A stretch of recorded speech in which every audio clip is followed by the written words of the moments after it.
టీవీ45 news కి స్వాగతం. ముందుగా ముఖ్యాంశాలు. రాజమండ్రి నుండి రాష్ట్ర అధికార ప్రతినిధి మాజీ MP Margani Bharat press meet.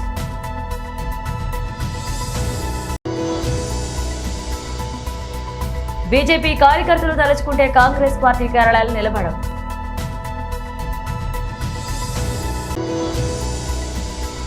సినీ నటి నదియాతో ప్రేమపై నటుడు సురేష్ స్పందన.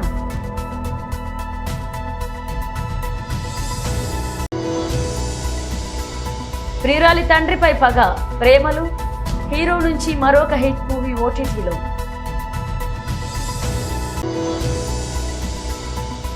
ప్రభుత్వం ఇచ్చే సాయాన్ని ప్రజలు అందిపుచ్చుకోవాలి, సీఎం చంద్రబాబు నాయుడు. రాజమండ్రి నుండి రాష్ట్ర అధికార ప్రతినిధి మాజీ MP Margani Bharat press meet నిర్వహించారు. అందరూ కూడా ఆనందించేవాళ్ళు. కానీ ఇవాళ మనం రాష్ట్రంలో చూసినట్టయితే మొత్తము సొమ్ము ఒకరిది సోకొకరిది అన్నట్టు వ్యవహారం కనబడుతుంది. అంటే తెచ్చినవి ఏమో గతంలో జగన్మోహన్ రెడ్డి గారు ముఖ్యమంత్రిగా ఉన్నప్పుడు వారు తీసుకొచ్చినాయి. ఇప్పుడు బల్క్ డ్రగ్ ప్రాజెక్ట్ అయితే కానివ్వండి, లేకపోతే గ్రీన్ ఎనర్జీకి హైడ్రోజన్ దానికి సంబంధించి అయితే కానివ్వండి, లేకపోతే రైల్వే జోన్కి అయితే కానివ్వండి, అప్పుడు గతంలో ఇవన్నీ కూడా తీసుకుని వచ్చినాయే. ఇప్పుడు ప్రత్యేకించి కొత్తగా ఏం తీసుకుని వస్తున్నారు అనేది మా ప్రశ్న. ఇప్పుడు ప్రధానమంత్రి గారు వస్తున్నారు. ఇప్పుడు అక్కడ కొన్ని వేల కోట్ల రూపాయలు విలువ చేసే స్టీల్ ప్లాంట్ ఉంది, అది ప్రైవేటైజ్ చేస్తూ ఉన్నారు. దాని మీద ఏదన్నా మీరు హామీ ఇప్పించగలుగుతున్నారా అని అడుగుతున్నాం. అది ప్రైవేటైజ్ చేయట్లేదు, దాన్ని యాజ్ ఇట్ ఈజ్ ఉంచుతాము. ఇప్పుడు మొన్న బడ్జెట్లో కర్ణాటకకి ఒక 15,000 కోట్ల రూపాయలు ఇండస్ట్రీకి సంబంధించి చేయూతనిచ్చారు. అట్లా స్టీల్ ప్లాంట్కి మీరు అడిషనల్గా ఏదన్నా ఒక 10,000 కోట్లు ఎంతో అనౌన్స్ చేయిస్తే అక్కడ వేల సంఖ్యలో డైరెక్ట్గా ఇండైరెక్ట్గా లక్షల సంఖ్యలో బతుకుతా ఉన్న కార్మికులకు కానీ, లేకపోతే వివిధ ఇండస్ట్రీస్కి సంబంధించి కానీ, యాన్సిలరీ ఇండస్ట్రీస్ కానీ, వీళ్ళందరూ కూడా వేల సంఖ్యలో బాగుపడతారు కదా. దానికి సంబంధించి ఏదన్నా తీసుకొస్తున్నారంటే అదేం కనబడట్లా. ఇవాళ నేను క్లియర్గా చెప్తా ఉన్నా. ఇప్పుడు గతంలో కూడా ఈ ఎన్టీపీసీ ద్వారా గతంలో గ్రీన్ ఎనర్జీ ప్రాజెక్ట్కి అప్పుడున్న సిఎస్ గారు జవహర్ రెడ్డి గారు మరి అక్కడ ఎంఓయూలు కూడా ఎక్స్చేంజ్ చేసుకోవడం జరిగింది. అదేవిధంగా మనకి బల్క్ డ్రగ్ ప్రాజెక్ట్స్కి వచ్చేసరికి 17 రాష్ట్రాలతో పోటీ పడి ఆంధ్రప్రదేశ్ రాష్ట్రము మరి అప్పుడు జగన్మోహన్ రెడ్డి గారి నాయకత్వంలో సాధించడం జరిగింది. సో ఇవన్నీ కూడా జీవోల్ రూపేణా మీకు అందరికీ కూడా అందించడం జరుగుతుంది. ఇప్పుడు కొత్తగా ఇండస్ట్రీల గురించి మీరు ఏం తీసుకుని వస్తున్నారని అంటే అదొక ప్రశ్నార్థకం. నిన్నటికి నిన్న లోకేష్ గారు కూడా ఏవో మాట్లాడుతూ ఉన్నారు. ఏదో బాండ్ పేపర్ల మీద ఇండస్ట్రీలు వాళ్ళు రాసి ఇవ్వాలి, రాసిస్తే అప్పుడు మేము వచ్చి పెట్టుబడులు పెడతాం. ఎంత మరి తెలివి తక్కువగా మాట్లాడుతున్నారో నాకైతే అర్థం కావట్లా. మనం ప్రజాస్వామ్యంలోనే ఉన్నాం కదా. ఇప్పుడు ఇండస్ట్రీలు వాళ్ళు ఎవరు అడుగుతున్నారంటే వాళ్ళ పేర్లు ఏదో చెప్తే మేము కూడా తెలుసుకుంటాం. ఇప్పుడు నేను ఒకటే చెప్తున్నా, గతంలో ఇండస్ట్రీస్ గ్రోత్ రేట్ ఆంధ్రప్రదేశ్ రాష్ట్రంలో ఏ స్థాయిలో ఉంది, మేము ఉన్నప్పుడు ఏ స్థాయిలో ఉందో ఒక్కసారి నేను బ్రేకప్ కూడా చెప్తానండి. ఇప్పుడు అప్పులతో సహా కూడా చెప్తాను, మీకు అందరికీ కూడా తెలిసిందే. యాజ్ పర్ బడ్జెట్లో ప్రజెంట్ చేసిన దాని ప్రకారంగా చూస్తే చంద్రబాబు నాయుడు గారి హయాంలో సుమారుగా 3,13,000 కోట్ల రూపాయలు, అంటే 19.54%. కాంగ్రెస్ తెరలేపుతున్న ఈ భౌతిక దాడులు సాంస్కృతిక గాని బీజేపీ మెడ మొదలు పెడితే ఏ రాష్ట్రంలోనూ కాంగ్రెస్ పార్టీ కార్యాలయాల్లో నిలబడవు, ఏ కాంగ్రెస్ నాయకుడు రోడ్డుపై తిరగలేడు అన్నారు. రేవంత్ రెడ్డి గారు, మీకు కనిపిస్తలేదా? నువ్వు ఎవరినైతే ఎన్నుకున్నావు నీ యూత్ కాంగ్రెస్ నాయకులు, సంస్కారం లేనటువంటి వ్యక్తులను నువ్వు నాయకులు కనుక వేసుకొని ఈ సమాజం పైన దాడి చేపిస్తున్నావు, రాష్ట్ర కార్యాలయం మీద దాడి చేపిస్తున్నావు. మీరు ఏదైతే ప్రేరేపిస్తున్నారో, మీరు ఎవరినైతే ఉసికల్పుతున్నారో వారిలాగా మా యొక్క ప్రవర్తన కనుక మారినట్లయితే రాష్ట్రంలోనే కాదు దేశ వ్యాప్తంగా అనేకమైనటువంటి రాష్ట్రాలలో మేము అధికారంలో ఉన్నాం. నీ పార్టీ కానీ, నీ పార్టీ జెండా కానీ, నీ పార్టీ కార్యాలయాన్ని కూడా భూస్థాపితం చేయడానికి మా కార్యకర్తలు వెనుకడుగయ్యారు. కానీ మేమంతా కూడా ధర్మానికి, సంస్కృతి సంప్రదాయాలన్నీ కూడా తెలిసినటువంటి వ్యక్తులు. మేమంతా కూడా మా పెద్దవాళ్ళందరూ కూడా మాకు ఒక మంచి మార్గంలో నడవాలని చెప్తున్నటువంటి వ్యక్తులు. కానీ నువ్వు నిరంతరం మా ఓపికను ప్రశ్నించే విధంగా నీ యొక్క దుశ్చరిత ఉన్నది. ఈరోజు ఈ ప్రభుత్వాన్ని కానీ ఈ ఇంటెలిజెన్స్ వర్గాలను కానీ మేము ఒకటి అడుగుతున్నాం. మేము ఒక దిష్టి బొమ్మ కార్యక్రమం చేయాలని చెప్పేసి మేము ఒక పిలుపునిచ్చుకుంటే రాష్ట్ర వ్యాప్తంగా అనేక మంది పోలీస్ వ్యవస్థను పెట్టి మా కార్యకర్తలందరినీ కూడా అరెస్ట్ చేపేయడానికి నీ యంత్రాంగం మొత్తం కూడా ముందరకు వచ్చింది. మరి ఈ రోజు దేశాన్ని నడిపిస్తున్నటువంటి భారతీయ జనతా పార్టీకి సంబంధించినటువంటి ఒక రాష్ట్ర కార్యాలయం మీద రౌడీ ముఖాలు వచ్చి దాడి చేస్తుంటే నీ ఇంటెలిజెన్స్ మొత్తం కూడా ఎక్కడ పోయిందని చెప్పేసి నేను అడగడం జరుగుతుంది. అంటే రేవంత్ రెడ్డి గారు అనుకుంటున్నారు, చేతులు కట్టుకొని ఉంటారు, ఎప్పుడు చూడు జై శ్రీరామ్ అంటారు, మంచి మార్గంలో పోతుంటారు. వీళ్ళని ఏమన్నా కానీ ఊరుకుంటారా అని చెప్పేసి అనుకుంటే మాత్రం ఖచ్చితంగా రేవంత్ రెడ్డి నీకు హెచ్చరిస్తా ఉన్నాం. ఇక నుంచి రాబోయే రోజులలో చూసి ఊరుకునే పరిస్థితి లేదు. ఖచ్చితంగా నీ ప్రభుత్వం ఏదైతే దొంగ దారిన పోతుందో, నువ్వు ఎవరినైతే రౌడీ ముఖాలని, డ్రగ్స్ అరెక్ట్ అయినటువంటి వ్యక్తులని, డ్రింకర్స్ని ఎవరినైతే నీ పార్టీ కార్యకర్తలుగా వేసుకున్నావో వాళ్ళందరినీ కూడా రోడ్ల మీద బట్టలిప్పి ఉరికిచ్చి ప్రతి కార్యకర్త కొట్టకపోతే అడగండి అని చెప్పేసి ఒక సందర్భంగా అడుగుతున్నాం. మేమంతా కూడా గతంలో కూడా కేసీఆర్ ఎవరైతే ఉన్నారో టీఆర్ఎస్ ప్రభుత్వం కూడా ఇటువంటి దాడులకే పాల్పడ్డది. ఈ రోజు వాళ్ళ ఇంటికి పరిమితమైనారు. ఇప్పుడు 5 ఏళ్ల పాటో 4 ఏళ్ల పాటో 3 ఏళ్ల పాటో కాంగ్రెస్ ప్రభుత్వం పాలిస్తదొచ్చు, కానీ రాబోయే రోజులలో భారతీయ జనతా పార్టీ ఖచ్చితంగా ఉంటుంది. ఈ రోజు ఎవడైతే దాడి చేసిన వాళ్ళని ఎవరిని కూడా వదిలిపెట్టే ప్రసక్తే లేదు. ఏ అధికారి అయితే అలాంటి మూకలకు మద్దతు తెలిపిరో వాళ్ళందరూ కూడా ఖచ్చితంగా మేము ఏరి పట్టుకొని వారి మీద మేము యాక్షన్ తీసుకోవడానికి వెనుకడగేయమని చెప్పేసి ఒక సందర్భంగా తెలియజేస్తున్నాను. ఎవరైతే లుచ్చాలి ఇలాంటి పనులు చేసినారో వాళ్ళని తక్షణమే జైళ్లకు పంపించాలి. వారి మీద తక్షణమే కేసులు భావించాలి. వారిని తక్షణమే ఏదైతే హత్యా ప్రయత్నం చేసిరో వాళ్ళందరినీ కూడా ఎప్పుడైతే నువ్వు జైల్లోకి పంపిస్తావో అప్పుడే నీ యొక్క నిజాయితీ అనేది బయటపడుతుంది. లేకపోతే రేవంత్ రెడ్డి ఇక్కడి నుంచే నువ్వు నాంది పలికినావు. మా ప్రతి కార్యకర్త రోడ్ల మీద కనుక వెళ్ళినట్లయితే ఎక్కడ కూడా నీ యొక్క మినిస్టర్లు తిరగరు, ఎక్కడ కూడా నీ ఎమ్మెల్యేలు తిరగరు, ఎక్కడ కూడా నీ కార్యకర్తలు కూడా తిరగరు. వికాసమైనటువంటి దేశభక్తి కలిగినటువంటి కార్యకర్తలు మేమంతా కూడా. ఏపీజీపీ ప్రధాన కార్యాలయం తరలింపును వ్యతిరేకిస్తూ ఖాతాదారులకు ప్రజలకు అవగాహన సదస్సు బుధవారం కాగితాలపేట ఏపీజీబీ కార్యాలయం వద్ద సదస్సు చేపట్టారు. ఈ సదస్సు ఉద్దేశించి రాయలసీమ కమ్యూనిస్టు పార్టీ రాష్ట్ర కార్యదర్శి ఎన్ రవిశంకర్ రెడ్డి మాట్లాడుతూ తరతరాలుగా అన్ని విధాలుగా అభివృద్ధి జరగవలసిన రాయలసీమను మన పాలక పార్టీలు మోసం చేస్తుందని, ఈ మోసాన్ని ఎదిరించకపోతే బానిసలుగా బతకాల్సిన పరిస్థితి వస్తుందని రాయలసీమ కమ్యూనిస్టు పార్టీ రాష్ట్ర కార్యదర్శి రవిశంకర్ రెడ్డి అన్నారు. ఏపీజీబీ ప్రధాన కార్యాలయం అమరావతి తరలిస్తే రాయలసీమలోని ఈ బ్యాంకు ఖాతాదారులతో అడ్డుకుంటామని ఆయన అన్నారు. రాష్ట్ర ప్రభుత్వం, కేంద్ర ప్రభుత్వం ఇచ్చిన గైడెన్స్ ప్రకారం రాయలసీమలోని కడప జిల్లాలో ఉన్న ప్రధాన కార్యాలయం అమరావతికి తరలించడం తగదు అని అన్నారు.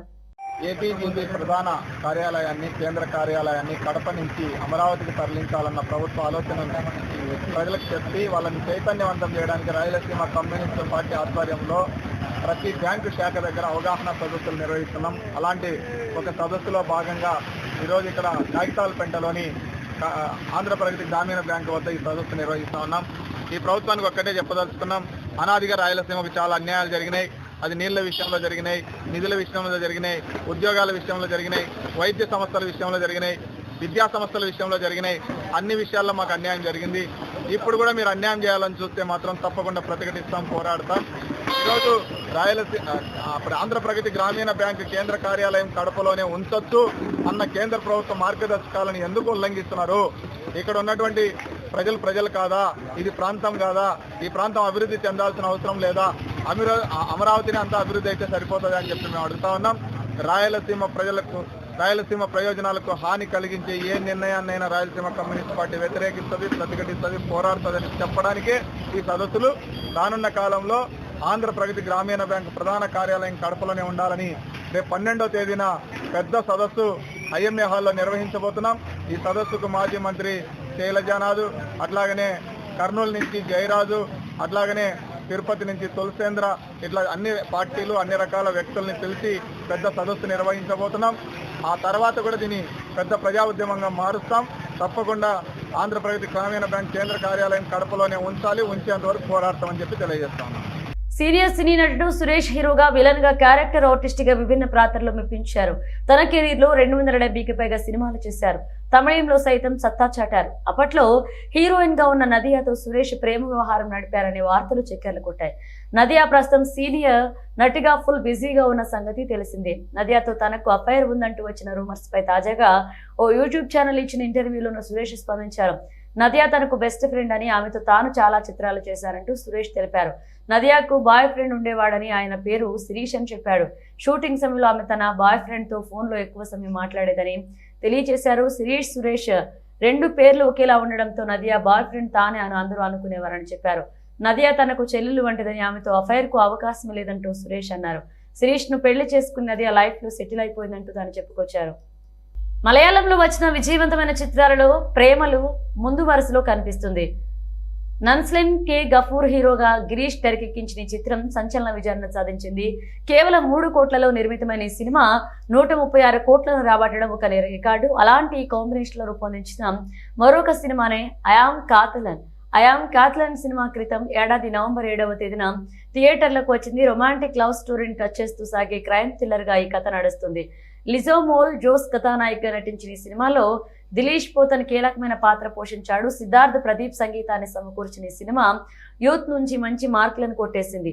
ఈ నెల 17వ తేదీ నుంచి సినిమా మానోరమా మ్యాక్స్ లో స్ట్రీమింగ్ కానుంది. కథ విషయానికి వస్తే విష్ణు బీటెక్ చదువుతూ ఉంటాడు. అతను సిమి లిజో మోల్ జోస్ ను ప్రేమిస్తాడు. ఆమెతో అందమైన జీవితాన్ని ఊహించుకుంటాడు.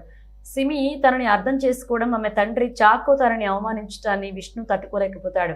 హ్యాకింగ్ చేయడంలో తనకి గల టాలెంట్ ను ఉపయోగించి సిమి తండ్రి వ్యాపార సామ్రాజ్యాన్ని కూల్చేయాలని నిర్ణయించుకుంటాడు. ప్రభుత్వం ఇచ్చే సాయాన్ని ప్రజలు అందిపించుకోవాలని 2047 నాటికి దేశంలోని ఆదర్శ నియోజకవర్గంగా కుప్పం మారాలని, మెరుగైన జీవనానికి అనుగుణమైన ప్రదేశంగా కుప్పం తయారు కావాలన్నారు. కుప్పంకు అన్ని రకాల విద్యా వైద్య సంస్థలు రావాలన్నారు సీఎం చంద్రబాబు నాయుడు. నిన్న ఆదిలాబాద్, సాయంత్రం నిర్మలు, రాత్రి ఇక్కడికి వచ్చాక 3-2 అయింది నైట్.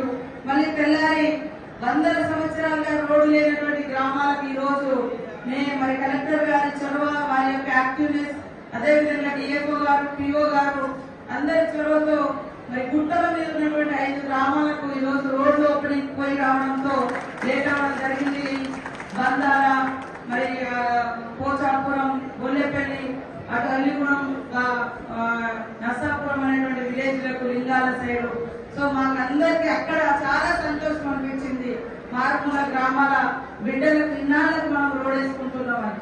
అదే పద్ధతిలో మీరందరూ కూడా జాబ్ మేళ అనగానే ఇంత పెద్ద ఎత్తున వచ్చి మరి ఈరోజు పార్టిసిపేట్ చేస్తున్నటువంటి మీ అందరికీ కూడా మనస్ఫూర్తిగా స్వాగతం తెలియజేస్తా ఉన్నాం.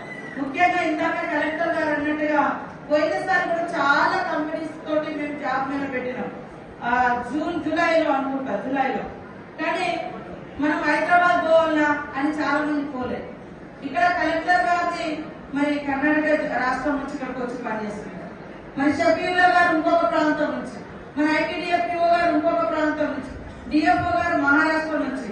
అంటే ఉద్యోగం కోసము, ఉపాధి కోసము కొన్ని పద్ధతులలో మారాల్సి వస్తుంది. మీరు గవర్నమెంట్ జాబ్ లో సెలెక్ట్ అయినా కూడా మరి గవర్నమెంట్ అవసరాల కొద్ది ఎక్కడిస్తే అక్కడికి వెళ్లాల్సి వస్తుంది. ఇప్పుడు గవర్నమెంట్ జాబ్స్ కూడా ఈ ప్రభుత్వంలో దాదాపుగా 250-300 మందికి ములుగు జిల్లాలోనే, 197 మందికి టీచర్ జాబ్ ములుగు జిల్లా వాస్తవంలోకి వచ్చింది. దాదాపుగా 50 మందికి మరి పోలీస్ ఉద్యోగాలు వచ్చినాయి. మిగతా శాఖలలో కూడా జాబ్స్ వచ్చినాయి. మన గవర్నమెంట్ వచ్చిన కాడ నుంచి వాస్తవానికి నోటిఫికేషన్స్ కూడా ఎక్కువ ఇస్తున్నారు. వాటికి కూడా మీరు ప్రిపేర్ కాండి. BRS party new year diary 2025 ప్రారంభం. ఈ రోజు మీరందరూ గుర్తుపెట్టుకోవాల్సిన ఒకటి ఉంది. కుప్పంలో ఉండే ప్రతి ఒక్కరిని కోరుతున్నాను, నేను మిమ్మల్ని అందరినీ పైకి తేవాలని ఆలోచిస్తున్నాను. మీలో కూడా పట్టుదల ఉండాలి. మీరు అట్ట కాకుండా నేనేదో చెప్తే మీరు ఇట్నే చెప్తారు కాబట్టి మేము ఇట్లనే ఉంటామంటే మిమ్మల్ని ఎవరు మార్చలేరు. మళ్ళీ అట్లా కాకుండా నేను చెప్పింది మీరు అర్థం చేసుకుని అందిపుచ్చుకోవాలి. ఈ పిల్లల భవిష్యత్తు కోసం నేను పనిచేస్తున్నా. రాబోయే 2047లో 23 సంవత్సరాల్లో కుప్పం భారతదేశానికి ఒక ఆదర్శ నియోజకవర్గంగా ఉండాలి. ఎవరన్నా చదువుకోవాలంటే బెంగళూరు పోవడం కాదు, కుప్పానికి రావాలి. అలాంటి ఇన్స్టిట్యూషన్స్ ఇక్కడ తీసుకొస్తాం. ఒక మెడికల్ కావచ్చు, ఒక ఇంజనీరింగ్ కావచ్చు, ఒక టెక్నాలజీ కావచ్చు, అలాంటివన్నీ తీసుకొస్తాం. ఇదే కాకుండా మోస్ట్ లివబుల్ ప్లేస్ గా తయారు చేస్తాం. కుప్పానికి వస్తే ఆరోగ్యం పెరగాలి. ఎవరైనా కుప్పానికి వచ్చి ఇక్కడ ఉంటే మామూలుగా బెంగళూరులో ఉంటే కంటే ఒక 20-30 సంవత్సరాలు ఎక్కువ బతికే పరిస్థితి వస్తే ఎత్తుక్కుంటూ కుప్పానికి వచ్చే పరిస్థితి వస్తారు. అలాంటి ఆరోగ్యకరమైనటువంటి మోస్ట్ లివబుల్ ప్లేస్ గా తయారు చేస్తాం. ఇవన్నీ తయారు చేయాలంటే మీ అందరి సహకారం కూడా అవసరం. నేను అందుకని ఇవన్నీ కూడా కుప్పాన్ని ఒక టూరిజం హబ్ గా తయారు చేస్తాం. బెంగళూరు నుంచి శని ఆదివారాలు అయితే నేరుగా ఇక్కడికి వస్తారు. మన ఆడపిల్లలకు కూడా ఏదైతే కూచిపూడి డాన్సులు ఇవన్నీ బాగా నేర్చుకుని ఇప్పుడు అడుగుతున్నారు, మాకు ఒక మంచి స్టేడియం ఉండాలి, ఓపెన్ ఎయిర్ స్టేడియం ఉండాలి, మా పర్ఫార్మెన్స్ బాగుండాలి అని కోరుకుంటున్నారు. మొట్టమొదటిసారిగా పిల్లలను చూస్తున్నా ఒక 40 మంది స్టూడెంట్స్ కూచిపూడి డాన్స్ నేర్చుకునే పరిస్థితికి వచ్చారు. మన సాంప్రదాయాన్ని కాపాడుతున్నారు. ఒక దగ్గరనే 40 మంది ఉన్నారు, మొత్తం 500 మంది ఉన్నారు. నేను అందుకని విజయవాడ ఎయిర్పోర్ట్ లో కూడా కూచిపూడి డాన్స్ రిఫ్లెక్ట్ అయ్యే విధంగా ఎయిర్పోర్ట్ కడుతున్నాను. అంటే మన సంస్కృతి సాంప్రదాయం కూచిపూడి, మన వారసత్వం కూచిపూడి. అందుకే దీనికి కూడా ఎయిర్పోర్ట్ కూడా ఆ కూచిపూడి రిజెంబ్లెన్స్ పెట్టి ఒక ఎయిర్పోర్ట్ కూడా కడుతున్నాం. కాబట్టి మన వారసత్వం, కాబట్టి ఆ వారసత్వాన్ని ముందుకు తీసుకుపోయే ఈ పిల్లల్ని మనస్ఫూర్తిగా అభినందిస్తూ గట్టిగా చప్పట్లు కొట్టి ఆ పిల్లలందరినీ అభినందించాలి. దీని వల్ల 2 లాభాలు ఉన్నాయి. మన వారసత్వాన్ని మనం కాపాడుకుంటాం. రెండో విషయంలో చూస్తే దీని వల్ల మన పిల్లల ఆరోగ్యం కూడా బాగుపడుతుంది. ఇది మన గొప్ప సంస్కృతి సాంప్రదాయం. ఇవన్నీ కూడా చేసుకుంటూ మనం ముందుకు పోతాం. జిల్లాలోని నిరుద్యోగ యువతి యువకులు ప్రైవేట్ రంగంలో ఉద్యోగ కల్పన కొనసాగిస్తూనే ప్రభుత్వ ఉద్యోగాల కోసం ప్రయత్నించాలని, అనేక కష్టాలు పడుతూనే పైకి ఎదగాలని రాష్ట్ర పంచాయతీరాజ్ శాఖ మంత్రి ధనసరి అనసూయ సీతక్క అన్నారు. గోవిందరావుపేట మండలం చల్లవాయి గ్రామంలోని పిఎస్ఆర్ గోడెన్లో జిల్లా గ్రామీణాభివృద్ధి సంస్థ ఈజీఎంఎం సంస్థల వారి ఆధ్వర్యంలో నిర్వహించిన మెగా జాబ్ మేళా కార్యక్రమాన్ని సిజిఎంఎం special commissioner CO B Shafi, జిల్లా ఉల్లా కలెక్టర్ దివాకర టిఎస్, ఐటీడీఏపీఓ చిత్రమిశ్రా, జిల్లా అటవీ శాఖ అధికారి రాహుల్ కిషన్ జాదలతో మంత్రి కలిసి ప్రారంభించారు. మాట్లాడిన ప్రతి వక్త, ప్రతి నాయకుడు ఒక మాట అన్నారు, ఇబ్బంది ఏదో ఉన్నది అని. కానీ ఒక్కసారి దయచేసి నేను మిమ్మల్ని ప్రార్థిస్తున్నా, ఇబ్బంది నిజంగా ఏమున్నది మనకు? కేసీఆర్ గారు 2001లో పార్టీ పెట్టినప్పుడు ఆ రోజు ఉండే ఇబ్బందులతో పోలిస్తే ఈరోజు మనం కూర్చున్న ప్లాట్ఫామ్లో ఈరోజు మనం ఉన్న పరిస్థితులు ఏమి ఇబ్బంది? ఇది ఇబ్బందే కాదు. అదొక లొట్టపీస్ కేసు, వాడొక లొట్టపీస్ ముఖ్యమంత్రి, చేయగలిగేది ఏమీ లేదు, ఇబ్బంది లేదు, మన లేదు.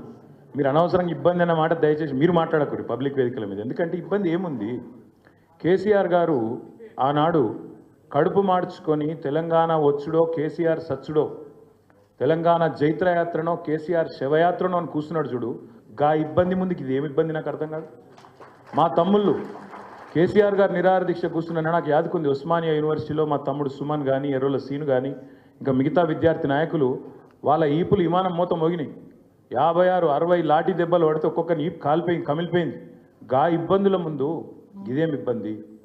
ఒక సిరిపురం యాదయ్య, ఒక శ్రీకాంతచారి ఒంటి మీద పెట్రోల్ పోసుకొని, మనము చిన్న సురుకంటితేనే అయ్యా అవ్వ అంటాం, ఒంటి మీద పెట్రోల్ పోసుకొని భగభగ మండుతుంటే వాళ్ళు పోలీసుల మీద కురికిన చూడు. గా ఇబ్బంది ముందుకు ఇదేమి ఇబ్బంది? ఇబ్బంది అనేది లేనే లేదు. నేను మళ్ళీ చెప్తున్నా, అదో లొట్టపీస్ కేసు, వాడొక లొట్టపీస్ ముఖ్యమంత్రి, పీకేదేమీ లేదు. కాబట్టి మీరెవరు ఆ మాట మాట్లాడవచ్చు. ఇంకొక మాట కూడా నేను చెప్తా ఉన్నా, ఇబ్బంది అంటే కేసీఆర్ గారు పార్టీ పెట్టినాడు అగమ్య గోచరం. తెలంగాణ వస్తుందో రాదో తెలియదు. మజిల్ పవర్ లేదు, మనీ పవర్ లేదు, మీడియా పవర్ లేదు, తెలంగాణ సమాజం ఒక్కటిగా లేదు. అట్లాంటి పరిస్థితుల్లో, అగమ్య గోచరమైన పరిస్థితుల్లో ప్రజల కోసం, తెలంగాణ రాష్ట్రం కోసం తన జీవితాన్ని అంకితం చేసి ఆఖరికి చావు నోట్లో తలబెట్టి తెలంగాణ తెచ్చిన నాయకుడు కేసీఆర్.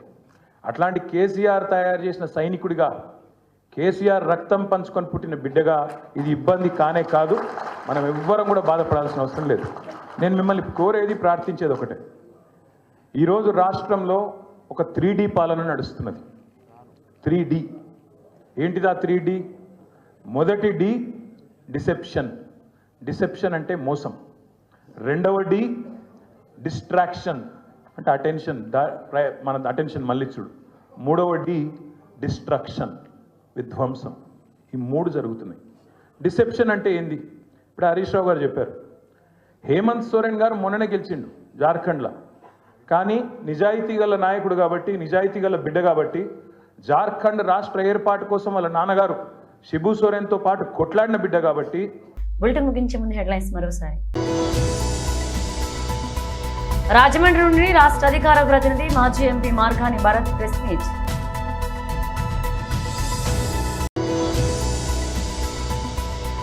బీజేపీ కార్యకర్తలు తలుచుకుంటే కాంగ్రెస్ పార్టీ కార్యాలయాలు నిలబడవు.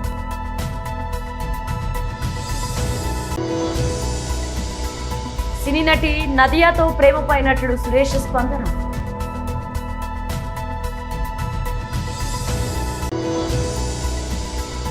ప్రియురాలి తండ్రిపై పగ, ప్రేమలు, హీరో నుంచి మరొక హిట్ మూవీ ఓటీటీలో.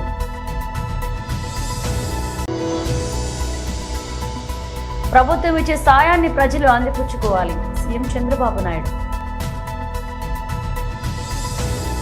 ఇవి బులెటిన్ అప్డేట్స్. మరణ అప్డేట్స్తో మళ్ళీ కలుద్దాం.